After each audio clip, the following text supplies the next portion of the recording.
ನಾನ್ಯಾರು? ಕಶ್ಯಪ ಬ್ರಹ್ಮನ ಮಗ, ಚತುರ್ಮುಖ ಬ್ರಹ್ಮನ ಮೊಮ್ಮಗ. ವೇದಾತನಿಂದ ವಿಧಿ ಬರವನ್ನೇ ಬದಲಾಯಿಸಿ ಮರಣವನ್ನೇ ಮೆಟ್ಟಿ ನಿಂತ ಮಹಾವೀರ. ಅತಿಥಿಯ ಮಕ್ಕಳ ಅಟ್ಟಹಾಸವನ್ನು ಸುಟ್ಟು ಆದಿತ್ಯರ ಮಕ್ಕಳ ಅಟ್ಟಹಾಸವನ್ನು ಮಟ್ಟ ಹಾಕಿದ ಸಾಹಸಿ. ಅತಲ ವಿತಲ ಸುತಲ ರಸಾತಲ ತಲಾತಲಗಳ ಪಾದಗಳಿಗೆ ಫಲ ಪುರಿದಿಟ್ಟು ಪರಾಕ್ರಮಶಾಲಿ.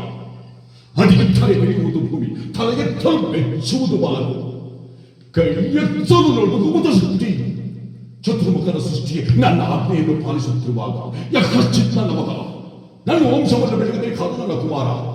ಎಂದು ನನ್ನ ಹಾಸ ಚೋಕಿಯಿಂದ ನನ್ನ ಮನಸ್ಸಿಗೆ ನೆಮ್ಮದಿಲ್ಲವಂದ್ರೆ ಇದೊಂದು ಬದುಕೆ, ಇದೊಂದು ಜನ್ಮವೇ. ಎಂಥ ದುರ್ವಿಧಿ, ಎಂಥ ದುರ್ವಿಧಿ. ನಾವೇ ಸ್ವಲ್ಪ ಶಕ್ತಿ ತೆಗೆದುಕೊಂಡ್ರೆ ಅದ್ಯಾವ ಶಕ್ತಿ ನನಗೆ ಎದುರಾಗಿ ನಿಂತು ಕಾಡುತ್ತಿದೆ? ಅದ್ಯಾವ ಶಕ್ತಿ ನನ್ನ ಪುತ್ರನನ್ನು ಸತ್ವವನ್ನಾಗಿ ಮಾಡಿದೆ? ಅದ್ಯಾವ ಶಕ್ತಿ ನನ್ನ ಪುತ್ರನಿಗೆ ಸಾವು ಬರದಂತೆ ಕಾಪಾಡುತ್ತದೆ? ಎಲ್ಲ ಓ ಹರಿಯೇ, ಕಪಟಿ, ವಂಚಿಕೆ, ಮಾಯಾವಿ, ನನ್ನ ಮಗನ ಹೃದಯಾಂತರಾಳವನ್ನು ಉಕ್ಕಿ ಮನವನ್ನತ್ತಿ ಆಡುತ್ತಿರುವಿಯಾ?